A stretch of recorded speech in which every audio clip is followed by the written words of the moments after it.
నమస్తే వర్మ సార్, కలెక్టర్ల సమావేశం నిన్న దిశానిర్దేశం చేస్తా ప్రజల్లో అసంతృప్తులు అవి కూడా వ్యక్తం అవ్వకుండా చూడాలని కలెక్టర్లకి చంద్రబాబు నాయుడు గారు హెచ్చరిక. ఎలా చూడాలి? చాలా సీరియస్గా అంటే మనం నిన్న చర్చించినప్పుడు అప్పుడప్పుడే మొదలవుతుంది ఆ మాటలు అవి ఇవి మనం మొదటి రోజు మాట్లాడాం. కానీ చాలా సీరియస్గా ఆయన మనం చేసామనుకుంటే చాలదు, మనకు సంతృప్తి చెందితే చాలదు, ప్రజలు కూడా అలా భావించాలి. ప్రజల్లో అసంతృప్తి ఉందంటే మీరు వాళ్ళకి అందుబాటులో ఉండడమే కారణం అన్న పద్ధతిలో రెండు కనిపిస్తున్నాయి. ఒక డేంజర్ బెల్స్ ఏదో ఉన్నాయి, జాగ్రత్తగా ఉండాలి. మీరు కలెక్టర్లు మీరు సరిగ్గా చేయకపోతే మనం సంతృప్తి చెందితే కుదరదు, ప్రజలు సంతృప్తి చెందాలి. అంటే ప్రజలు సంతృప్తి చెందలేదు, సంతృప్తి చెందాలంటే మీరు మరింత భిన్నంగా మరింత తీవ్రంగా పనిచేయాలి అనేది కలెక్టర్లకు ఆయన చాలా తీవ్రంగానే హెచ్చరిక. ఒకసారి కాదు, 2 సార్లు 3 సార్లు అనేక భాషల్లో. మూడవది పథకాలు సంక్షేమం ఇవన్నీ కూడా మనం పెట్టుకుంటాము, కానీ వాళ్ళకి చేరడం గురించి కదా వాళ్ళు ఒక దీనికి వస్తారు. అందువల్ల మీరు దాన్ని చేయకపోతే మటుకు లాభం లేదని దానికి తోడు ఒక ఏదో సర్వే లాంటిది కూడా ఒకటి పెట్టి 51% ప్రజలు ఏ సమస్యలు లేవని చెప్పారు. భాష ఏం చెప్పినా 51% మంది అంటే ఆ 1% పక్కన పెట్టండి, అంటే సగం మంది ప్రజలు సమస్యలు లేవంటున్నారు, మిగిలిన సగం మంది ప్రజలు సమస్యలు ఉన్నాయంటున్నారు. కాబట్టి సగం మంది ప్రజల్లో మనం ఇంకా అసంతృప్తికి కారణమవుతున్నాము, దాన్ని చేయాలని. ఇది ఇంతకుముందేమో పార్టీ మంత్రుల మీద అసంతృప్తి వ్యక్తం చేసేవాళ్ళు. అయినా మంత్రులు వాళ్ళకి చేరకపోవడం, దీని మీద నిర్ణయం తీసుకోవాల్సి వస్తుందని ఒక దాదాపు ఒక 57 మందికో ఎమ్మెల్యేలు 47 మంది ఎమ్మెల్యేలకో నేరుగా నోటీసులే ఇచ్చారు మీ పరిస్థితి బాగాలేదని.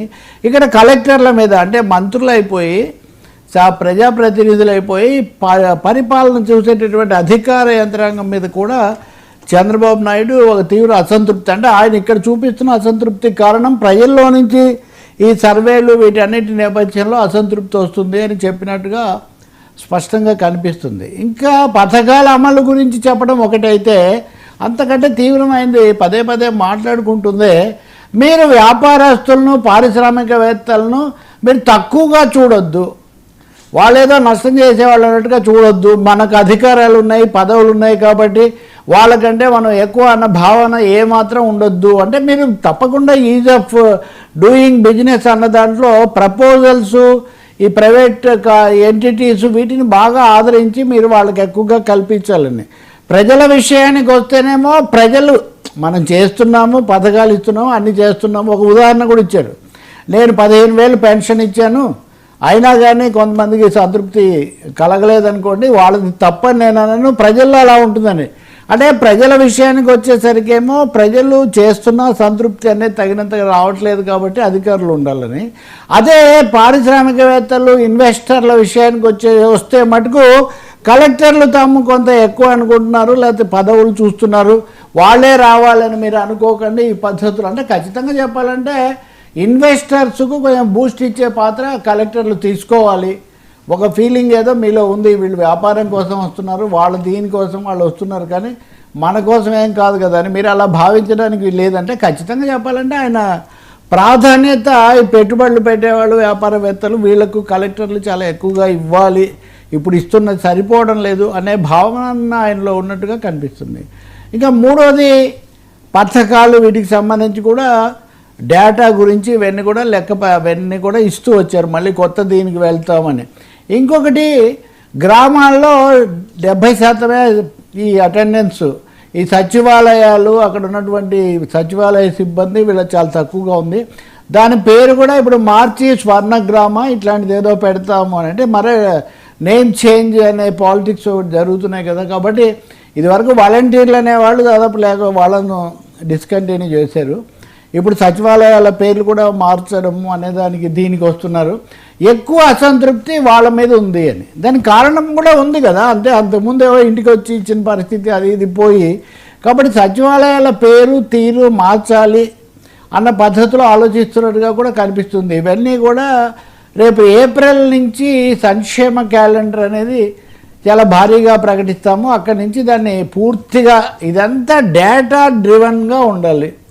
మీరు ఎవరైనా కానీ రికార్డ్ లేదు, డేటా లేదంటే మటుకు ఒప్పుకునే పరిస్థితి లేదు. ఖచ్చితంగా చెప్పాలంటే చంద్రబాబు నాయుడు ఇక్కడ కొంచెం వాళ్ళ మీద గట్టిగా ఉత్తర్వులు ఇవ్వడము, కొంత హెచ్చరికలు జారీ చేయడము, అంతేకాకుండా కింద నుంచి కూడా ప్రజల్లో నుంచి ఫీడ్బ్యాక్ అంత సంతృప్తికరంగా లేదు కాబట్టి ఆ ఫీడ్బ్యాక్ మీద మనం ఆధారపడాలి. ఆ వివరాలు చిటిగా వేస్తే అది నొక్కితే వచ్చేటట్టుగా ఉండాలి. చాలామంది దానికి అలవాటు పడట్లేదు. ఇక మీదట డేటానే మాట్లాడుతుంది కానీ మేము లేదు అంటే కుదరదు అన్న పద్ధతిలో. సో అనేక కోణాల్లో ఆయన అసంతృప్తి, కొంత ఆగ్రహం అనే మాట వాడకపోయినా పవన్ కళ్యాణ్ ఉదాహరణగా చెప్పారు. కానీ అక్కడ కూడా చూస్తే పవన్ కళ్యాణ్ ఈ ఫీల్డ్కి సంబంధించిన వాడు కాకపోయినా కష్టపడుతున్నాడు. డేటా సెంటర్ అంటే ఊరికినే రాలేదు. లోకేష్ బాబు అమెరికాకి వెళ్ళినప్పుడు ఇవన్నీ మాట్లాడినందువల్ల వచ్చింది. అంటే ప్రతి మాటలో చాలా లోడెడ్, వాడికి చాలా అర్థం ఉంది. అంటే అది అంతకుముందు అదాని ఉంది, లేదా గత ప్రభుత్వంలో ఉంది, అది కాదు. లోకేష్ బాబుకి అనుభవం ఉంది.